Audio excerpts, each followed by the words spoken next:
El Cantar de los Cantares de Salomón y la Morena del Tepeyac. Hemos sostenido que la Morena del Tepeyac es la Morena del Cantar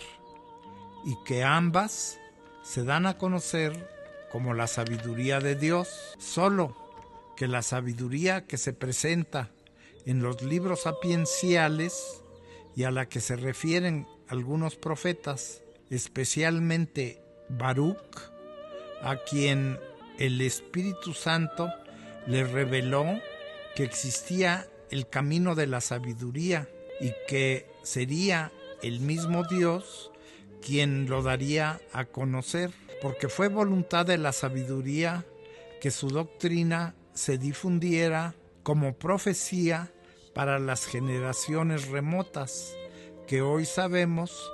son las de los últimos tiempos, pues fue voluntad de la sabiduría que la luz del Hijo de Dios brillara en todo su esplendor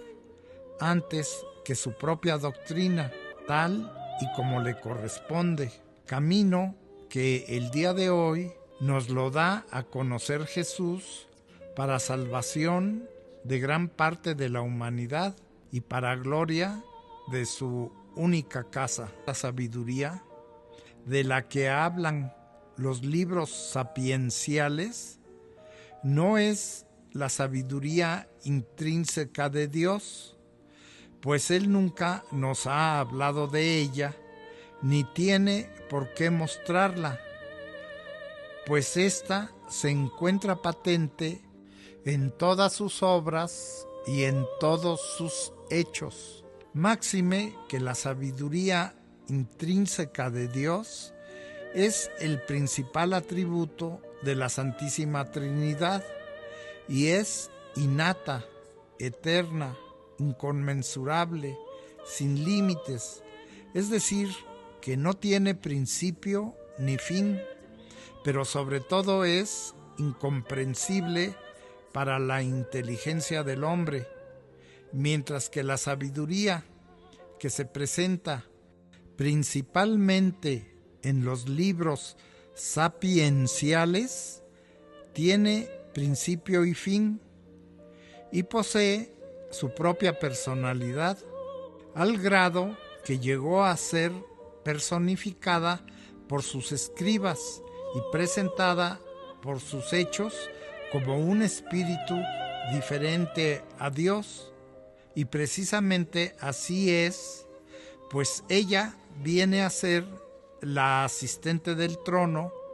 la morada en que habitaba Dios cada vez que el Señor Yahvé hablaba con su pueblo. Esta sabiduría es de la que nos habló Jesús al decirnos que Él nos daría una sabiduría que ninguno de nuestros enemigos podría refutar y que ella sería justificada por todos sus hijos, tal y como lo es en la actualidad. Mientras que San Pablo, en su primera carta a los Corintios, en los versículos 2, del 6 al 10, nos dice: hablamos, sin embargo, entre los perfectos, una sabiduría que no es de este siglo, ni de los príncipes de este siglo, abocados a la destrucción, sino que enseñamos una sabiduría divina, misteriosa, escondida, predestinada por Dios antes de los siglos para nuestra gloria, que no conoció ninguno de los príncipes de este siglo, pues si la hubieran conocido, nunca hubieran crucificado al Señor de la gloria, que es otra de las razones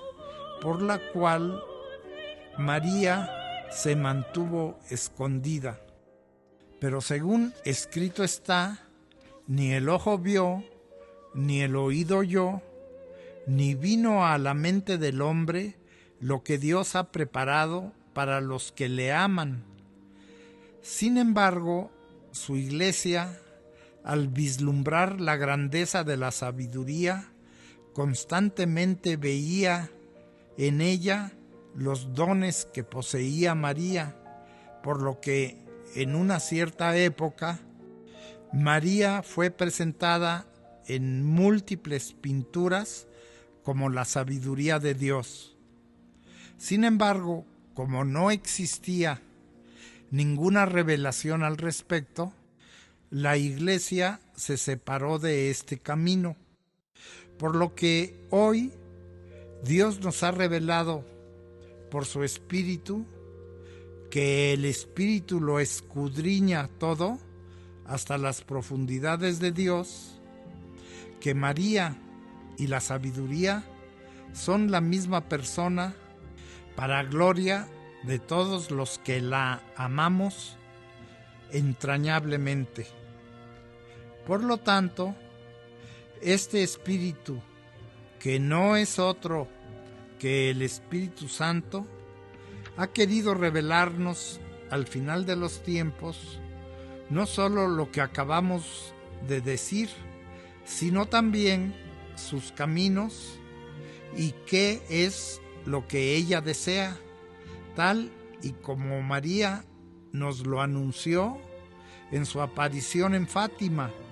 cuando le dijo a sus videntes: entonces te diré quién soy y qué es lo que quiero. Y hoy, en el versículo 2.1 del Cantar, María nos dice: yo soy la sabiduría de los escogidos de Israel, la Inmaculada, siempre Virgen María de los escogidos. Noticia que empecé a divulgar a fines del segundo siglo, del segundo día de Dios. Sin embargo, el conocimiento total de María habría de darse a conocer al inicio del tercer día de Dios, para que Israel pudiera levantarse del sepulcro espiritual en que vive, pues escrito está que Dios le daría vida durante 2 días y que al tercero lo levantaría. Y eso es precisamente lo que aparece en el Cantar. Pues bien, la sabiduría de Dios, de la que nos hablan los libros sapienciales, es un espíritu femenino, totalmente maternal, que fue la primer creación de Dios en el Espíritu Santo, creación que se llevó a cabo antes de que Dios iniciara la creación del universo, antes de que existiera el tiempo o el primer polvo del cual fue hecho la tierra o las estrellas. Sabiduría que fue establecida en el rocío del cielo, que brotó de la boca del Hijo de Dios, cuya voz era como la voz de muchas aguas. Por esto hubo en el cielo un rocío de luces, tal y como lo profetiza Isaías, rocío que con su presencia alegró los cielos y que por haber sido creada en el Espíritu Santo, heredó muchas de las cualidades de éste, por lo que ella es ante todo amor, toda dulzura, toda ternura, toda bondad, toda delicadeza, toda piadosa, toda misericordiosa, y esto por ser, en pocas palabras, el espejo sin mancha del actuar de Dios. Por esto, en ella existe un espíritu amante de los hombres, que es inteligente, santo, inmaculado, único y múltiple, sutil, ágil, penetrante, claro, inofensivo, benévolo, agudo, libre y bienhechor. Por su origen es un hálito del poder divino y una emanación pura de la gloria de Dios omnipotente, por lo cual nada manchado hay en ella. Por esto María fue sin pecado concebida por Dios desde la eternidad. Y por ser una emanación pura de la gloria de Dios, ella es la única que dice: yo salí de la boca del Altísimo, y como nube cubrí toda la tierra. Yo habité en las alturas, y mi trono fue columna de nube. Y se dice que esta sabiduría es de Dios, porque el Hijo del Altísimo, llamado Yahvé, la poseyó al principio de sus caminos, antes de sus obras, tal y como se explica en la segunda parte del Cantar descifrado, cuando se dan a conocer las cosas grandes y maravillosas que hizo Dios en María. Y este Espíritu Celestial fue la fuentecilla que en el paraíso celestial se hizo un río caudaloso de muchas aguas, tal y como lo menciona el libro de Esther. Por eso la sabiduría está llena de agua como el Pisón, como el Tigris en días primaverales, llena de inteligencia como de agua el Éufrates y como el Jordán en los días de la mies.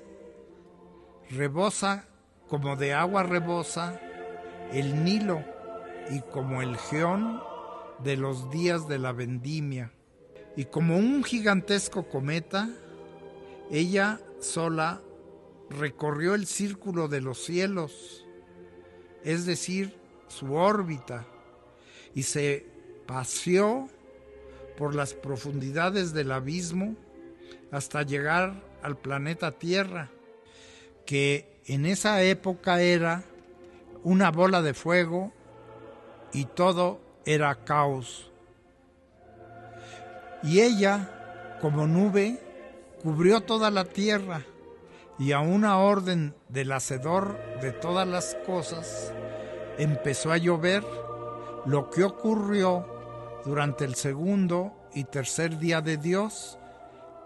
días que duraron varios miles de millones de años. Por esto dice la sabiduría en el Eclesiástico: yo regaré mi jardín e inundaré mis bancales, y mi bancal se hizo un río, y mi río se hizo un mar, de donde surgió la tierra posteriormente fecundada, porque el Espíritu de Dios había sembrado la simiente de toda vida en la superficie de las aguas de la sabiduría desde el primer día de Dios. Y todo esto sucede porque la tierra, por decreto de Dios, ha de ser de María. Y no fue sino hasta el cuarto día de Dios, cuando al abrirse los cielos y estar formada la atmósfera, cuando se vieron el sol y la luna, tal y como lo vemos el día de hoy a través de la atmósfera, que como protectora de toda la obra de Dios, cubre a la tierra. Y en el Cantar descifrado, en el versículo 1:4, ella nos sorprende al presentarse como morena, diciéndonos que ella es María y que es el tabernáculo santo del Dios de Israel, por lo que María personifica a las casas en donde habita Jesús, el Hijo de David. Así de grande y de poderosa es nuestra Santa e Inmaculada Madre, la siempre Virgen María.